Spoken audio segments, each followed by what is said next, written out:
En Europe, une tempête politique se prépare, dont beaucoup ne faisaient que chuchoter auparavant.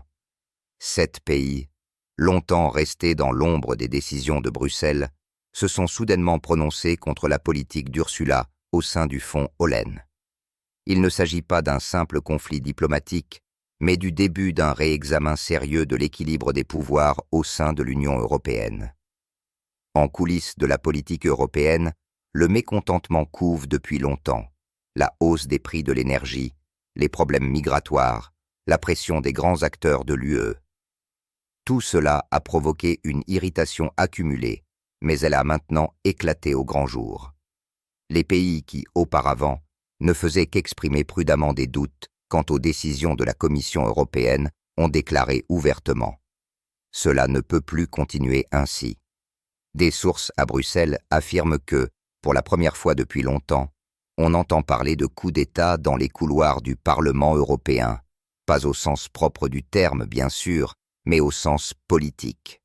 Car il ne s'agit pas de force, mais de pouvoir des idées, de volonté de changer de cap, ce qui semble à beaucoup désastreux pour l'Europe. Ursula von der Leyen, depuis sa nomination, a mis en place une stratégie d'unité européenne. Cependant, pour de nombreux pays, cette unité signifie depuis longtemps une perte d'indépendance.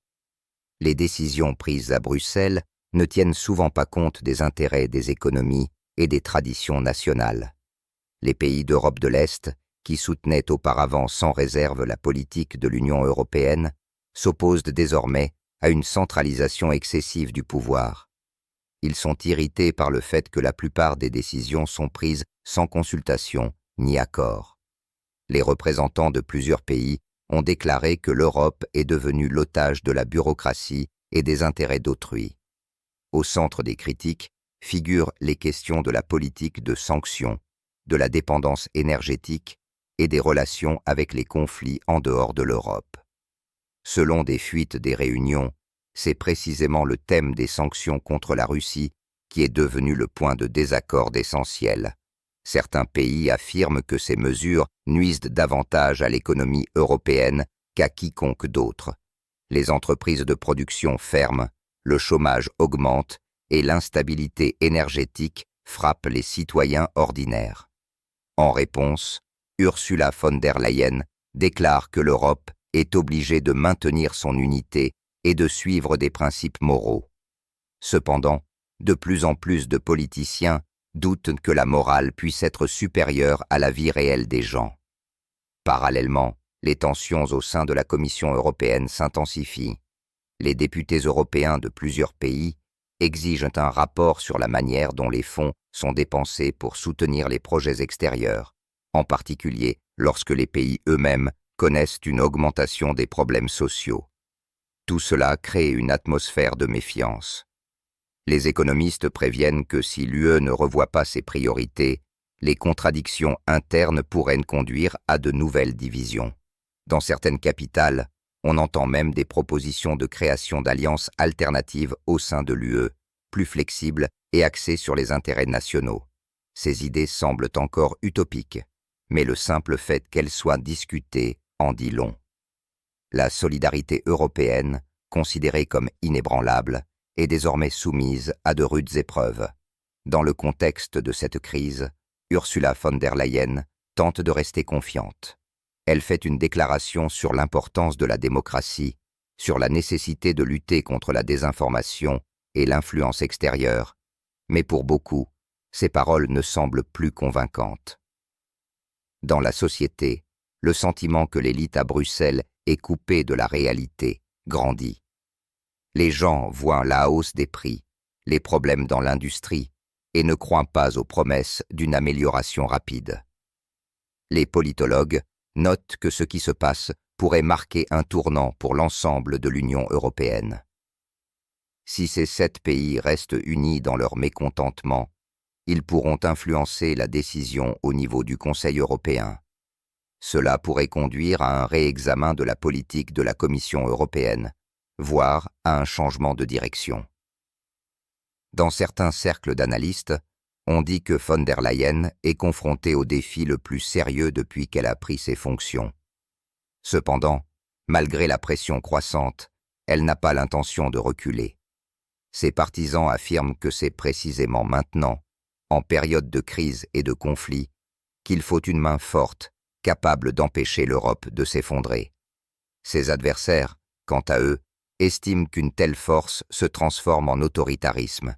Ils exigent plus de transparence, plus de participation des parlements nationaux à la prise de décision. Pour l'instant, tout indique que la saison politique en Europe s'annonce chaude.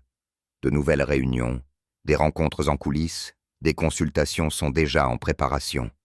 Et bien que personne ne parle officiellement de coup d'État, l'atmosphère est manifestement tendue. On sent dans l'air une attente de grands changements. L'Europe est au seuil d'une nouvelle ère, peut-être plus honnête, mais aussi plus complexe. Dans ces circonstances, chaque pays sera contraint de décider s'il reste membre de l'ancien système ou s'il cherche sa propre voie. L'histoire montre que de tels moments marquent souvent le début de réformes profondes. Peut-être que l'Europe vit en ce moment le début d'une nouvelle étape, une étape où le pouvoir n'appartient plus seulement à Bruxelles, mais est réparti entre ceux qui sont prêts à assumer leurs responsabilités. Après les premières déclarations retentissantes des 7 pays qui se sont opposés à la politique d'Ursula von der Leyen, la situation en Europe a commencé à évoluer rapidement. Ce qui, il y a peu de temps encore, semblait être un simple mécontentement temporaire, s'est transformé en une crise de confiance systémique au sein de l'Union européenne. L'atmosphère de tension se fait sentir littéralement partout, des séances du Parlement européen aux négociations à huis clos entre les dirigeants nationaux. Certains diplomates comparent ce qui se passe au début d'une époque où chacun pour soi redevient le principal principe de la politique. La principale raison de l'opposition est que de nombreux États sont victimes de la pression centralisée de Bruxelles. Au cours des années de gouvernement d'Ursula von der Leyen, la Commission européenne a considérablement renforcé ses pouvoirs et les décisions sont devenues de plus en plus rigides et unilatérales. Cela se ressent particulièrement dans les pays où les gouvernements nationaux s'efforcent de préserver les priorités économiques et culturelles traditionnelles. Ils ont l'impression que l'Union européenne ne se transforme pas en une union de partenaires égaux, mais en un système où les grands acteurs dictent leur volonté aux autres. Face aux difficultés énergétiques et financières croissantes, de plus en plus d'Européens se demandent si la politique de Bruxelles sert réellement leurs intérêts. Dans certains pays, le niveau de confiance dans les institutions de l'UE a fortement diminué. Les sociologues constatent une augmentation des sentiments eurosceptiques. Les gens ne sont pas contre l'Europe en tant qu'idée, mais contre le fait qu'elle est de plus en plus associée à la bureaucratie et au fait d'être coupée de la réalité. Ce sentiment s'est particulièrement renforcé après que de nombreuses décisions ont été prises sans consultation avec les parlements nationaux. Les critiques des 7 pays se font de plus en plus fortes. Leurs représentants affirment que la Commission européenne a perdu l'équilibre entre les valeurs et la politique pratique.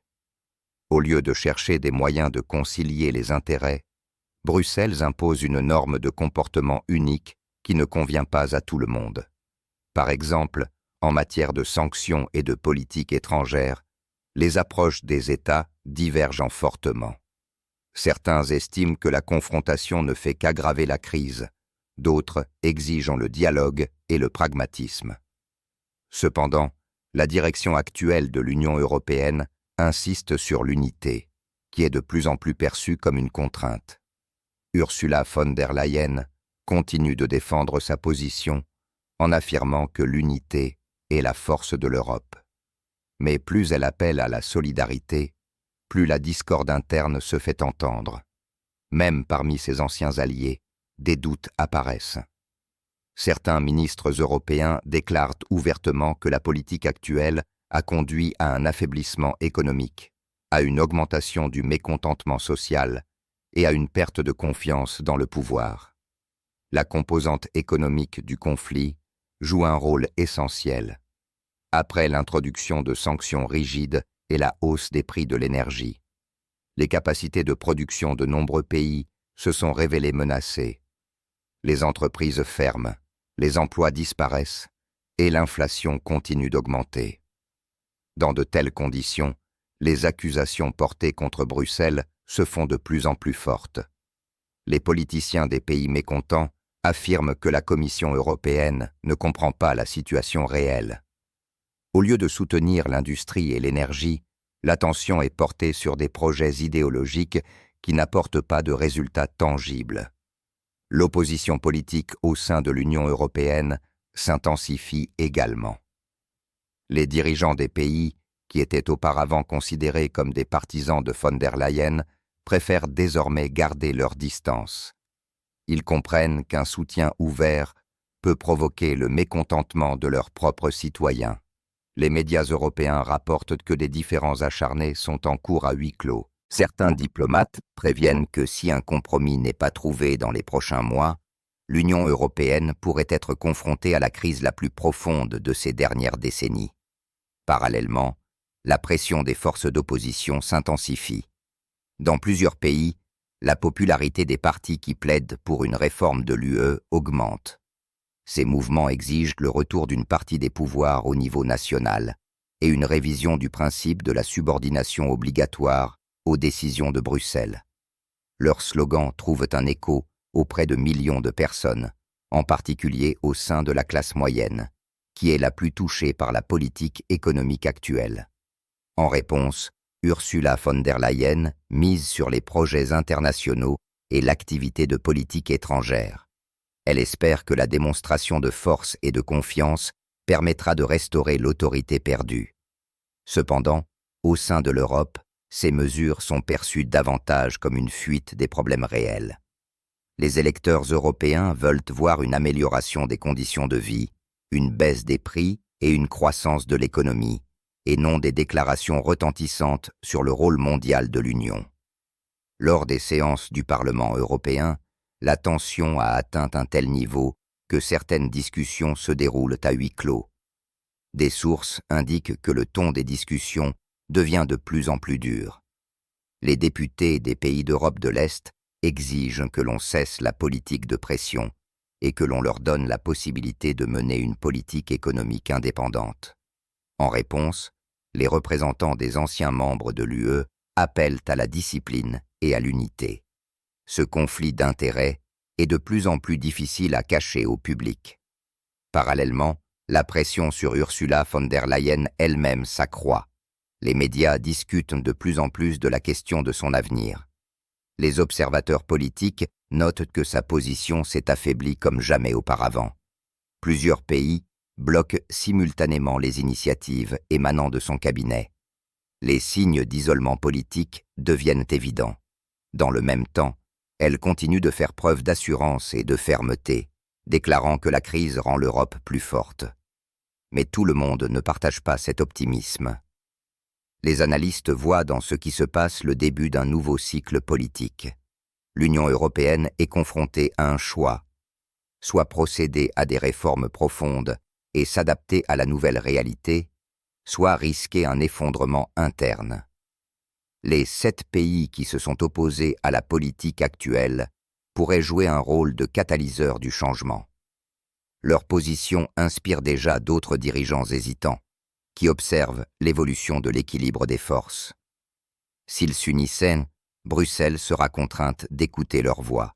De nombreux experts comparent ce moment à la période où l'on a commencé à discuter pour la première fois en Europe de la sortie de certains États de l'Union.